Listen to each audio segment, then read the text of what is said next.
warahmatullahi wabarakatuh. Halo teman-teman semua.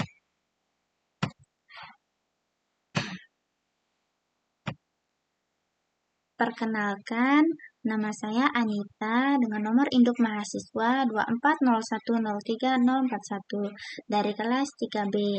Nah, pada kesempatan ini saya akan mempresentasikan proyek saya yang berjudul Analisis Harga Produk di Marketplace Online.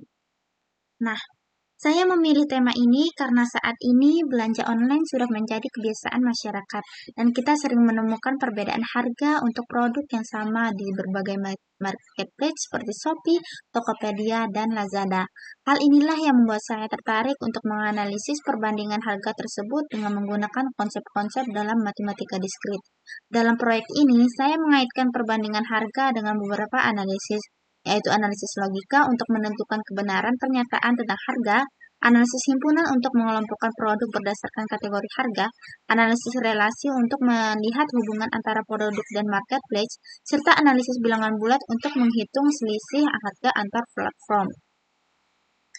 Nah, melalui pendekatan ini, saya ingin menunjukkan bahwa konsep matematika diskrit ternyata bisa digunakan dalam kehidupan sehari-hari, khususnya dalam memahami fenomena harga di dunia marketplace. Oke, baik. Selanjutnya kita ke analisis logika. Pada analisis logika ini, logika dalam analisis harga produk di marketplace dengan pendekatan matematika diskrit. Di sini terdapat kalimat hipotesis, yaitu jika harga di marketplace A lebih murah daripada di marketplace B dan penjual punya rating tinggi, maka penjualan meningkat.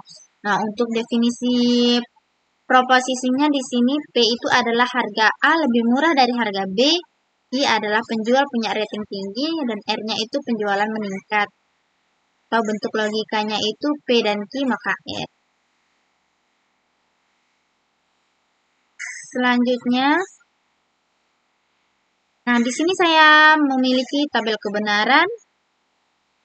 Nah, terdapat beberapa kolom, yaitu kolom pertama ada P, Q, R, P dan Q maka R. Nah, pada kolom ini, kolom P dan Q ini bernilai T hanya pada baris 1 dan 2. Nah, keduanya P dan Q benar. Nah, implikasi salah hanya pada baris kedua.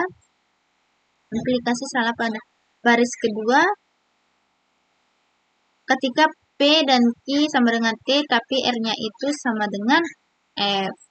Artinya, hipotesis ini digugurkan bila ada kasus di mana harga A lebih murah dan penjual berating tinggi, tetapi penjualan itu tidak meningkat. Nah, selanjutnya,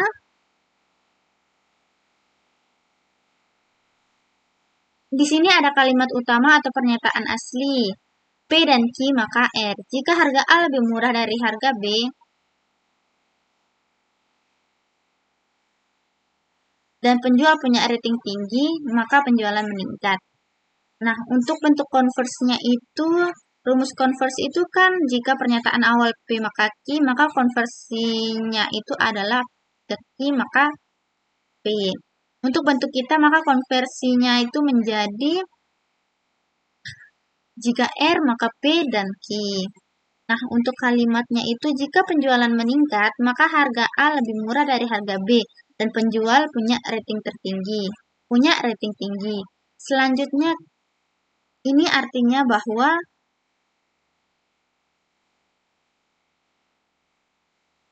jika penjualan itu meningkat atau R, maka harga A itu lebih murah dari harga B atau P dan penjual punya rating tinggi.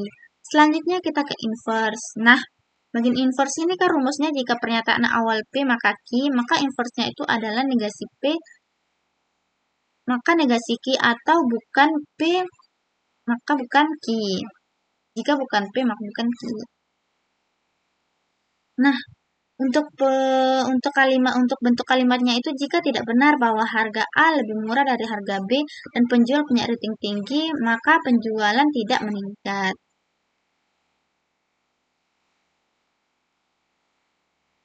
Artinya, bisa jadi salah satu dari dua hal itu tidak terpenuhi dan akibatnya penjualannya tidak meningkat. Selanjutnya kita ke kontraposisi.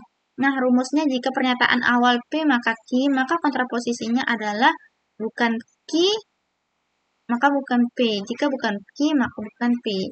Untuk bentuk kontraposisinya adalah jika bukan R, maka bukan P dan Q. Nah, untuk kalimatnya itu jika penjualan tidak meningkat, maka tidak benar bahwa harga A lebih murah dari harga B dan penjual punya rating tinggi. Selanjutnya, ini artinya bahwa mungkin harga tidak murah atau rating tidak tinggi atau keduanya tidak terpenuhi. Selanjutnya kita ke analisis himpunan, maaf. Nah, analisis himpunan. Pada analisis himpunan ini, kita meneliti beberapa produk elektronik yang dijual di marketplace dengan memperhatikan 3 aspek, yaitu ada harga, rating, dan diskon.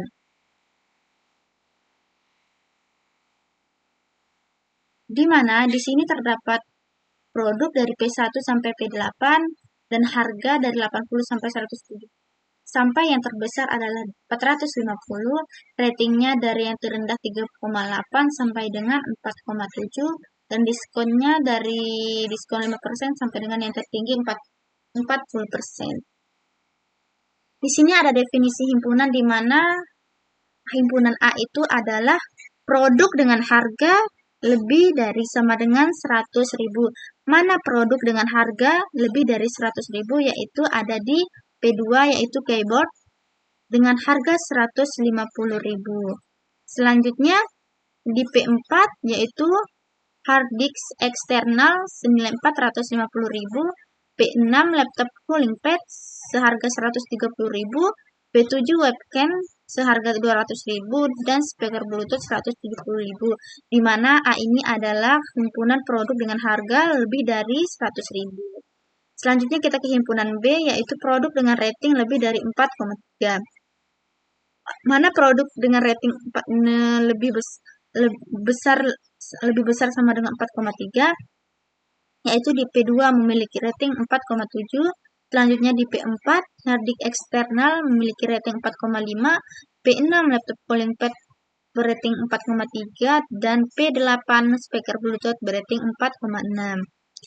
Selanjutnya kita ke himpunan ke C. Himpunan C ini adalah produk dengan diskon lebih dari sama dengan 25%. Nah, kita cari produk dengan diskon lebih dari sama dengan 25% di mana adalah P3 yaitu flash disk 32 GB yaitu 25%. Lalu P4 hard disk eksternal 30%. Selanjutnya P5 memory card berdiskon 40% dan P7 webcam berdiskon 35%. Nah, selanjutnya ini adalah gambar dari diagram Venn. Nah, di sini A iris B itu sama dengan P2, P4, P6, P8. Di mana A irisan B ini adalah produk mahal dan rating tinggi yaitu P2, P4, P6, P8. Selanjutnya C selisih A yaitu P3 dan P5. Di mana C selisih A ini adalah produk diskon besar tapi tidak mahal. Nah, baik kita ke slide sebelumnya. A iris B ini artinya produk mahal dan rating tinggi. Mana produk mahal dan rating tinggi? Yaitu P2. P2 adalah keyboard dengan harga 150.000 dengan rating 4,7. Selanjutnya P4 yaitu hard disk eksternal senilai 450.000 dan rating 4,5. Selanjutnya P6 yaitu laptop cooling pad seharga 130.000 dengan rating 4,3 dan P8 speaker bluetooth dengan harga 170.000 dengan rating 4,6. Itu adalah produk mahal dan rating tinggi. Selanjutnya C selisih A itu adalah P3 dan P5, di mana C selisih A itu adalah produk diskon besar tapi tidak mahal. Mana produk diskon besar tapi tidak mahal? Yaitu flash disk 32 GB dengan diskon besar 25%, tapi harganya 60.000, berarti dia murah. Nah, selanjutnya yaitu P5 memory card dengan diskon 40% dengan harga 90.000. Selanjutnya ini adalah bentuk gambar diagram Venn dari A irisan B dan C selisih A. Selanjutnya kita ke analisis relasi. Nah, pada analisis relasi ini diketahui himpunan produk dan harga di marketplace sebagai berikut. Himpunan P itu adalah P1, P2, P3, P4. Nah, ini adalah produk di marketplace A. Nah, selanjutnya berisi Q1, Q2, Q3, dan Q4. Ini adalah produk di marketplace B. Ini salah tulis ya teman-teman, mohon maaf. Ini sebenarnya B, produk di marketplace B, bukan A. Nah, dengan keterangan di sini terdapat kolom yang pertama produk adalah 1 sampai 4, harga di marketplace A atau P, dan harga di marketplace B atau Q. Selanjutnya kita ke relasi R. Produk X di marketplace A memiliki harga sama dengan produk Y di marketplace B. Nah, di mana R itu berisi P1, Q1, P1, Q2, P2, Q1, P2, Q2, P3, Q3, P4, Q4. Nah, kita menganalisis sifat ketiga sifat relasi ini ada refleksif, simetris, dan transitif. Di mana refleksif ini adalah relasi disebut refleksif jika setiap anggota berelasi dengan dirinya sendiri atau anggota R. Dalam kasus ini, karena relasi ini terjadi antara dua himpunan berbeda atau P dan Q, maka tidak ada pasangan P1 dengan P1, karena unsur keduanya harus dari Q. Jadi, R itu tidak refleksif. Nah, maksudnya itu produk di marketplace A itu tidak berhubungan dengan dirinya sendiri, tapi dengan produk B. Selanjutnya kita ke sifat relasi kedua, yaitu simetris, di mana relasi disebut simetris jika A, B anggota bilangan R, B, A anggota bilangan R. Kita cek. Nah, P1, Q1 itu anggota bilangan R, dan Q1, P1 itu apakah anggota bilangan R? Nah, misalnya di marketplace B, jika Q1 juga memiliki harga sama dengan P1, maka Q1, P1 juga bisa dimasukkan dalam relasi. Jadi, jika kita menganggap samaan harga berlaku dua arah, maka R itu bersifat simetris. Nah, selanjutnya kita ke analisis sifat relasi yang ketiga, yaitu transitif. Di mana relasi disebut transitif jika A, itu anggota bilangan R dan BC anggota bilangan R, maka A, C anggota bilangan R. Mari kita cek. Nah, P1, Q1 itu anggota bilangan R, dan Q1, P2 bukan anggota bilangan R. Tapi, karena Q1 bukan anggota himpunan P, beda himpunan, kita tidak bisa membuat rantai seperti itu. Maka R itu tidak transitif.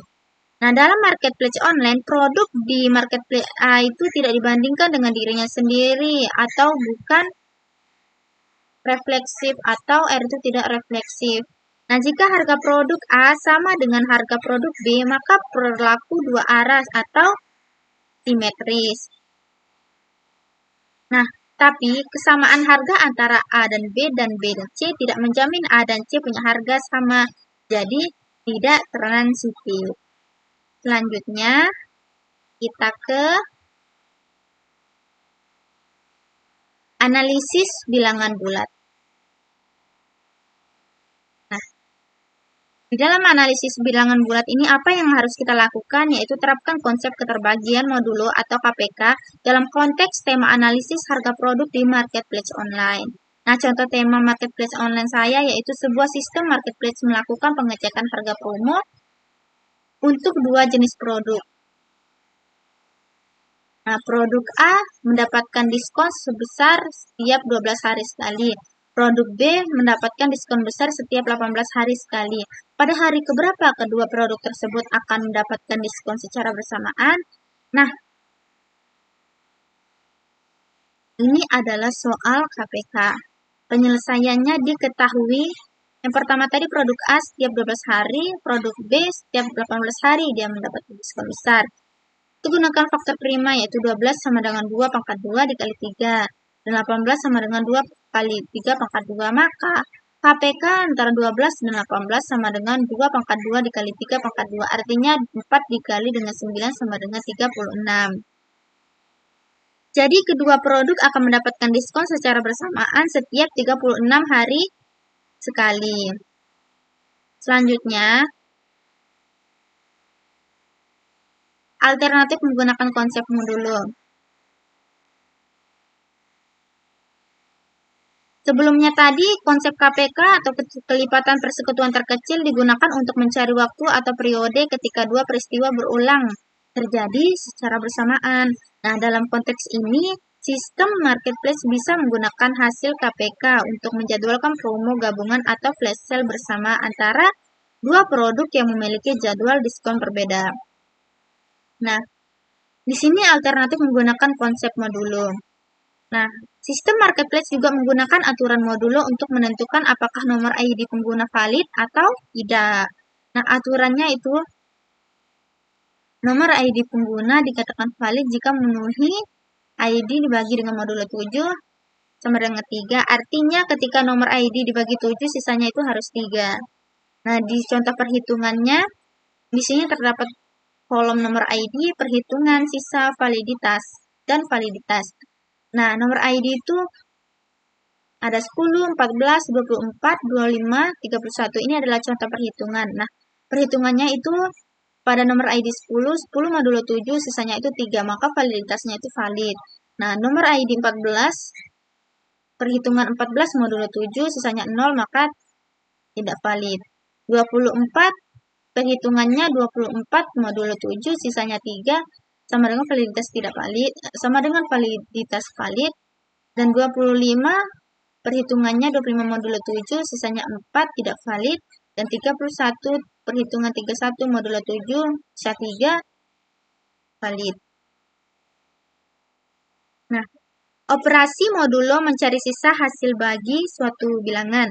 Marketplace menggunakan aturan ini untuk menyaring ID pengguna yang aktif. Dengan cara ini, sistem tidak perlu mengecek satu persatu ID, cukup dengan rumus sederhana. Nah, jika ID modulo 7 sama dengan 3, maka ID-nya itu valid.